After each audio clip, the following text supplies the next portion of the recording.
Okay, thank you. I'm going to be, I'm just giving my message right away, and it's actually echoing some of what Matthias has just mentioned, is how important it is to acquire multi-band photometric monitoring that is contemporaneous to a transit observation so that we can correct out stellar activity effects in mostly transmission spectroscopy. And that's especially also important when one is piecing together different parts of a spectrum of planet, for example, or when different epochs on the planet on the transit are obtained. So this is done in collaboration with my group in Barcelona, and also, as you heard a minute ago, Matthias Malon is also a close collaborator, providing a lot of photometry. So, well, I'm sure I'm preaching to the choir here. But as you know, the features that we're trying to see in stellar transmission spectroscopy coming from different molecules and atoms are of order of 100 ppm, and therefore any stellar contamination of this order or higher will actually make it very, very difficult to obtain clean planetary spectra and then make some analysis of it and some interpretation. So, and these effects can actually be a lot larger, as we've seen in previous talks. And the problem is that if this variability is there, how can we hope to actually get a clean planetary spectrum, and how many parameters can we constrain? And so if everything is so unconstrained, how can we even dream of getting observations that will allow us to get some planetary data? So this one point was made by Ben Rackham in a couple of papers and many others, of course.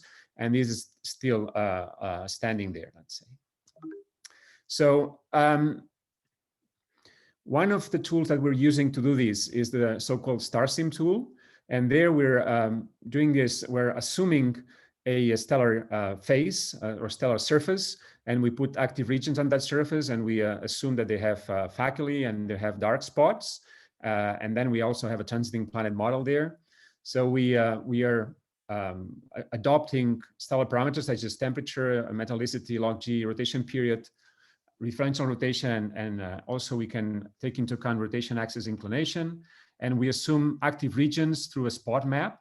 And those are determined by a spot temperature contrast, by a facular area, this Q ratio, which I was talking about a second ago, and also the temperature contrast of faculae, which we fix actually, as I was saying. So our forward model comes from integrating the entire stellar surface, assuming that each individual surface point, let's say, or grid point, will have its temperature, depending on whether it's photosphere or a spot. It will have its limb darkening factor, so mu angle, and also, since we can do also things in high resolution, it will have also a RV and Doppler shift. And then each of these surface grid elements is characterized by a Phoenix model of a different temperature. And also we have the full wavelength range and so on, and two different resolutions depending on whether we want to work with photometry or radial velocities or Doppler information. And that gives way to a forward model that we can use, as I say, with photometric bands or RVs, and then we can in a way predict what a star will look like or what data coming from the star will look like. So maybe the big thing here that we've developed this past year is that we are already using StarSim to invert light curves. So actually we can have multi-band light curves and try and retrieve from those a surface map of a spottedness and some key parameters like spot temperature contrast and faculae contribution and rotation period and a jitter term. And of course, as we've heard before, there is a very strong correlation between some of these parameters and the surface map. And we've done a number of tests that show that one can actually, from multi-band photometry, indeed retrieve a crude approximation of the surface map, of course, and also some of these key parameters can also be obtained. So these degeneracies can be broken as long as we have wide wavelength coverage, contemporaneous, or let's say photometry in general. So there's a schematic diagram here on the right on how we do this. I referred to this to this paper of last year by Albert Rosic, and you'll find all the description and the math. Here I'm just focusing on an example that we have used on WASP 52, and that's photometry from Stella, which Matthias presented a few minutes ago, and TJO. And this is a highly variable star host, planetary host with 7% flux variability in B peak to peak. And we have been monitoring, or we have monitoring for this star from B filter to I filter in 2 seasons. And then we used the spot model to try and again retrieve the properties of this surface, of the stellar surface, and also the properties of these active regions actually. And you can see the retrieved spot map on the right. That's actually latitude projected filling factor, because there's one degeneracy that we cannot break for sure. That's the latitude of the spot. And therefore we can get this filling factor as a function of longitude. And you can see how this looks like for this WASP 52 host using this StarSim inversion. And as I said a minute ago, we can also retrieve some of the parameters like rotation period or spot contrast, which, as we've seen before, may be degenerate, but when you have multi-band photometry, this degeneracy can be broken for the most part. And then we try and simulate what could be the effect of this variability on transit, or an observed transit, like you say. So we didn't use actually transit observations. We tried and calculate what could be the effects of these spots and active regions on the transit depth. And we used a very simple model of a transit, and we just, because of time economy, we're just using the central point of the transit, and therefore there's variability because of limb darkening effects as a function of wavelength, and also because of the spottedness. But when we go and try and get this spectral signature of active regions, unocculted active regions, I'm referring to, on this WASP 52 system, we can see that depending during that time coverage, there can be a wide variability of these effects. And you can see this is the gray shaded region here. And there's a 2 fiducial transits of high spottedness and low spottedness. And you can see that the variability is actually very, very large. And there's a very strong chromatic effect also because of this, the active regions on the face of the star. So one of the transits, the low spottedness transit, has a 5% filling factor, and the high spottedness transit has a 12% filling factor. And you can see here that the effects on the planetary or the inferred planetary radius can be quite large. And of course, they're wavelength dependent, which is the big concern in this particular case. 2 minutes. Yep.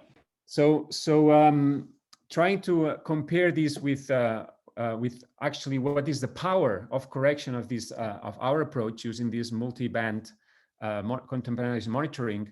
This was used for the REL bands, so it's coming from the visible to the near infrared, actually, yeah, to 6 microns, from 0.5 to 6 microns. And you can see here the spot effect for a low activity transit and a high activity transit. This is an spot effect, so transit depth as in units of a part per 1,000. And this is the residual effect when correcting for activity effects using our StarSim model. So from you can see here that there's a pretty strong attenuation of the spot effect when we are using these, and this residual scatter here because we cannot fully reconstruct the stellar surface. There's many realizations here, and there's still some inherent variability, but you can see from these numbers that we go from some parts in 10 to the 4, maybe even 10 to the 3 here, to a few parts in 10 to the minus, sorry, in 10 to the minus 5. So oops, sorry. So come on. So from 7% modulation in the visible, we can retrieve let's say the transit properties to a few parts in 10 to the minus 5, the true depth, let's say. So this is of course a very active star. In the sun is a lot less active, but there's going to be, as Matthias was mentioning before, this is going to happen to a number of cases also in exoplanet hosts. So just to summarize what was trying to the message I was trying to give you is that StarSim can simulate the effects of rotational modulation and star spot evolution. that the inverse problem is possible if you have rich data set, meaning that you have multi-band high quality photometry, and that actually you can, even with a transit with a target as heavily spotted as 10% filling factor, which was 52, the depth can be corrected to a few parts in 10 to the -4, and even a few times 10 to the -5 in the near infrared, which means attenuating these spot effects by a factor of 10. And so I think the main point is that it's relatively inexpensive to do contemporaneous multi-band photometry for these targets, and it's actually going to be, I think, quite crucial to retrieve transmission spectroscopy of exoplanet atmospheres that can be reliable. So I'll stop here. Thank you. Thank you, Ignasi. Very interesting. There are two questions in Slido. One is about the sensitivity of your model, about the number of spots that you consider. What's the difference between 100 spot or 101 spot today? Yeah, no, it's not that different. We are running a spot number optimization game here, and the thing, of course, the more spots, there's more flexibility there. But there's we have spots that are usually let's say limited time. They have a limited time lifetime, and we check that the spots are not too large or not too small, and so on. So we run an optimization there, and with different numbers of spots, and also because of computing power in a way. So yeah, of course, 100 and 101 would not make a big difference, but from 60 to 100 there is a big difference, and we can see that actually. Yeah. By the way, an active region can be composed by a large number of spots, so they just can cluster together, which is not that we freedom to each individual small spot to cluster together and to give rise to, let's say, a large active region. That's perfectly fine. I mean, we see that in the sun as well. So. Thanks. There's another question that for the case that Matthias showed for the GJ star, the photometry did not lead to good correction for the transmission spectroscopy. And what is the difference for VAS52? Well, I wouldn't say that. I think this is just in contesting things in a way. I think that the scenario we came across, I mean, our reconstruction of the stellar surface there was probably fine, and we need to understand why the difference may be there. I think probably stars are more heavily spotted than usually assumed, and it may be difficult to see spot crossing events, individual spot crossing events. So I know that Ben and Matthias were corresponding, but it may be the case that the surface of the star is quite spotted, and therefore a single active region spot crossing event may be kind of difficult to see. And maybe, I mean, we have to resolve that discrepancy, but I wouldn't say that the reconstruction is flawed by any means. I don't think so. Thanks.